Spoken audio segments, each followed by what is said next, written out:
minimum, avec chacun d'entre eux, vous avez gagné 700 neurones. Je viens de calculer, vous êtes à 9100. Si vous m'écoutez jusqu'au bout, vous arriverez à 10 000. Bon. Alors, nouveau paradigme de santé. J'ai commencé la médecine en 1962. Qu'est-ce qu'on m'a appris? La maladie. Les maladies. Ou je les ai connues et je les connais parce que ça a beaucoup évolué. On en a même eu de nouvelles. On n'a jamais appris la santé. Jamais. Comment ai-je appris la santé? Par les malades. Parce qu'ils m'ont demandé la santé. Et aujourd'hui, je rencontre énormément de personnes dans le grand public. Qu'est-ce qui les intéresse? C'est de ne pas avoir un cancer de l'estomac, du côlon, du rectum, du foie, du poumon.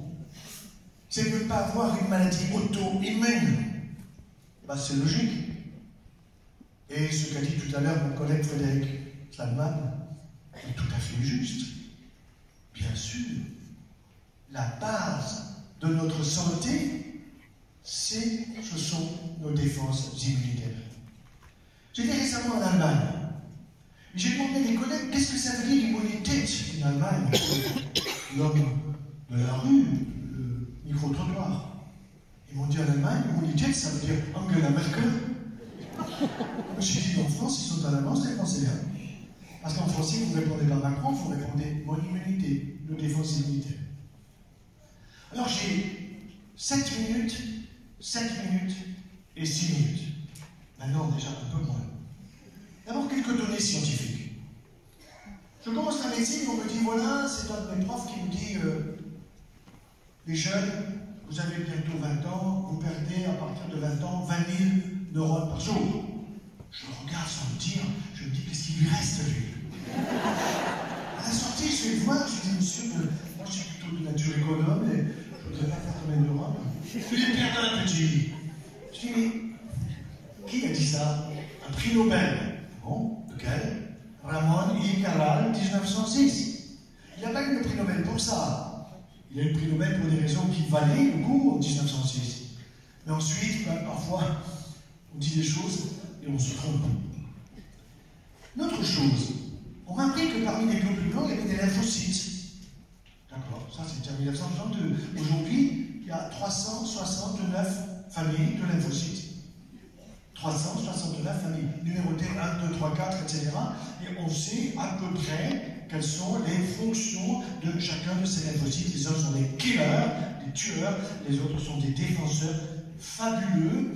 Et le rapport entre le CD4 ou T4, lymphocyte T, le thymus, 4, famille 4 sur la famille 8, je vous conseille d'avoir un rapport plutôt positif, c'est-à-dire plus de 4 que de 8, parce que si vous avez plus de 8 que de 4, ça sera embêtant pour votre avenir de santé. Deuxième chose passionnante que Elisabeth Blackburn et sa collègue nous ont appris, je savais l'histoire des télomères, mais surtout, ce qui m'a passionné, c'est que, n'oubliez pas, elle a pris les cellules dans la bouche, ou dans la bouche, soit sur les gencives, soit dans la salive, nous avons des cellules, et là, mais dites-moi, ces cellules-là, ce sont des cellules au niveau du palais de la découverte. Palais de la découverte, c'est notre palais des saveurs. Et tout à l'heure, ça a été dit par Reza Moghadassi merveilleusement, oui, ça commence là, la digestion. Avec le mélange, et Frédéric Sladman l'a parfaitement expliqué, le mélange qui va faire que les goûts, nous avons des papilles dans la langue, et nous les faisons souvent ou pas? Quel âge avez-vous, madame? 45 ans et vos papilles? 45 ans? Mais non, madame, elles ont 10 jours. Ah bon? Et oui, on les refait tous les 10 jours. On refait les cellules du foie tous les 100. On refait les cellules globules rouges tous les 120 jours. Les cellules du pancréas tous les 3 mois. Les cellules de l'olfaction tous les 3 mois. Tiens, nous sommes un feu d'artifice permanent de cellules. Et ce qui nous a été appris avec les télomères, c'est prodigieux d'avoir pu démontrer que le stress, que, je dirais, la méditation, que tout ce qui fait fonctionner notre cerveau vers le bonheur, nous allonge la vie de bonheur. J'ai écrit un livre qui s'appelle Manger mieux et meilleur de 0 à 100 ans. Je voulais 120. L'éditeur m'a dit, écoutez, attendez, on verra que vous aurez 100 ans. Mais j'aurais dû appeler Frédéric pour lui dire, écoutez, il n'explique plus. C'est 120 qu'il faut viser. La tête sur les épaules et les pieds dans les bottes. Et je vous donne un exemple fabuleux qui donne un ami très cher. Vous le verrez, vous le voyez souvent à la télé. Edgar Morin, il est dans sa 100e année. Il va très bien. Il n'a pas de lunettes. Il tape sur l'ordinateur. Il n'a pas de canne. Il va parfaitement bien. Et ça tourne, plein pot. Et des neurones, il en fabrique sans arrêt. Parce qu'il fait tourner son cerveau et parce qu'il a l'affectif. Il a l'amour de sa compagne, que je connais bien, qui est fabuleuse. Mais cet amour, cette méditation, moi je l'appelle au sens le plus large du terme la spiritualité. Même un athée a une religion.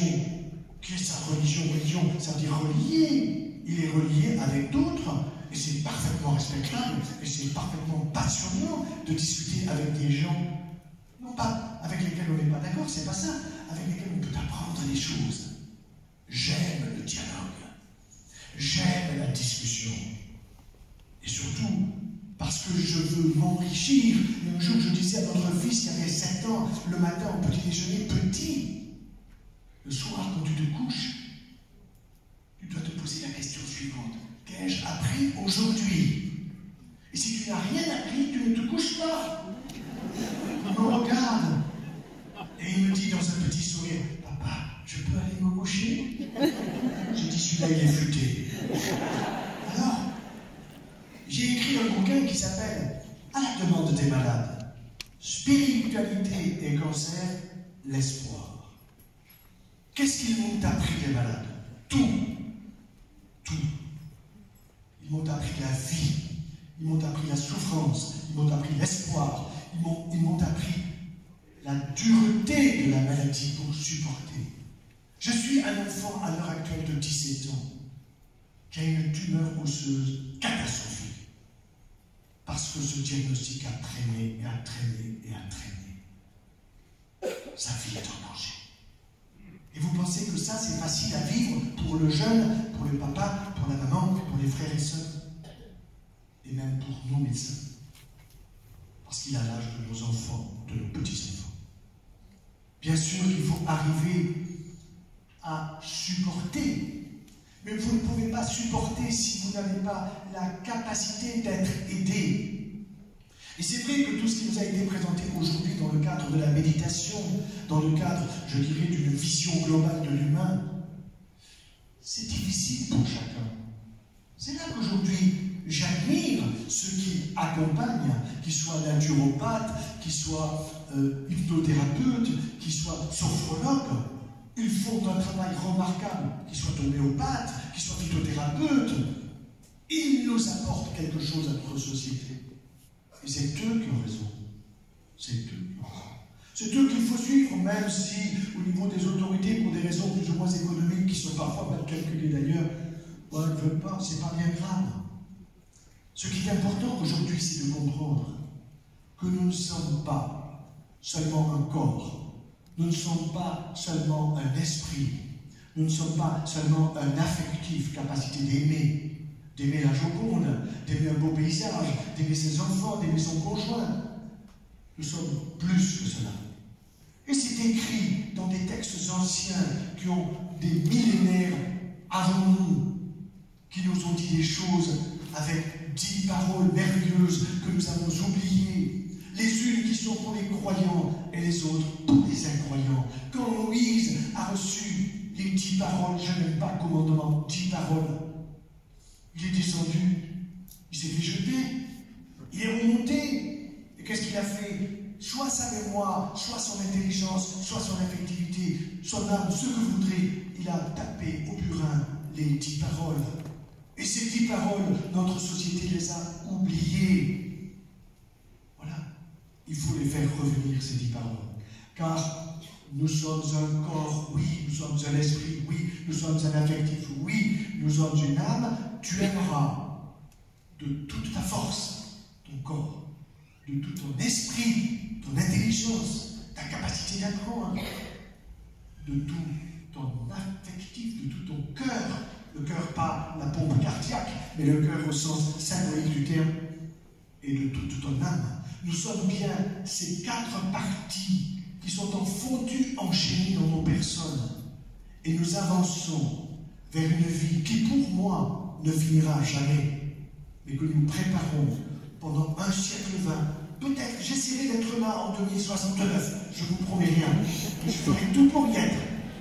Mais visons ensemble 120 ans de bonheur. Je suis sûr que c'est possible, même s'il y a des hauts, même s'il y a des bas, même s'il y a des stress. Croyez-moi, les stress en ce moment, je connais. Je passe dans les médias une publicité d'enfer, parce que je suis l'enfer. Terrible. Mais je me défendrai. Ça m'a ouvert des perspectives. J'étais pas juriste, j'apprends. Je ne savais pas comment il faut se défendre. Je travaille avec des avocats. Qu'est-ce que je m'enrichis tous les jours, des milliers de neurones en plus. Je vous remercie tous les cas.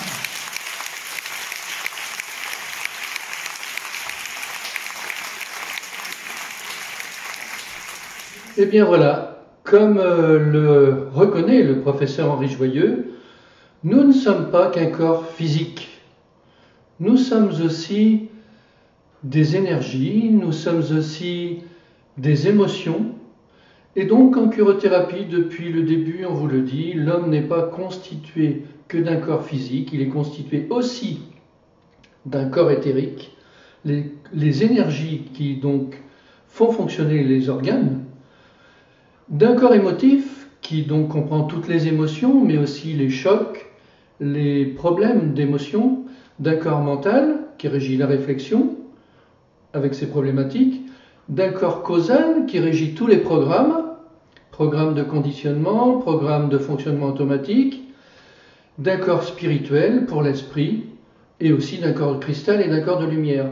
Tous ces corps sont assemblés les uns dans les autres, puisqu'ils ne sont pas sur la même fréquence, mais ils existent. Et c'est dans ces corps que l'on trouve les chocs émotifs, chocs mentaux, etc., les blocages, les mémoires, les programmes qui sont accumulés au cours de la vie, et aussi et surtout les parasites qui constituent justement la source des maladies. Source des maladies qui ne se retrouvera pas dans le corps physique, puisque tout ne se voit pas sous le microscope, les émotions ne se voient pas sous le microscope, l'intelligence ne se voit pas sous le microscope, et pourtant, en principe, ça existe, mais on retrouve dans les corps énergétiques tous ces parasites qui sont à l'origine des maladies, que ce soit cancer, que ce soit leucémie, que ce soit sida, que ce soit toutes les maladies, sont créées et progressent parce qu'il y a des parasites qui se nourrissent des énergies des hommes et qui ne sont pas que de nature physique. Effectivement, il y en a de nature physique, mais il y en a de nature énergétique, et c'est pour ça que la science n'arrive pas à guérir les maladies, arrive simplement à les calmer en bourrant de médicaments chimiques, mais n'arrive pas à les guérir, d'où la prolifération des cancers, des maladies neurodégénératives, etc., parce que leur origine est de nature énergétique. Et c'est l'objectif de la curothérapie. Merci.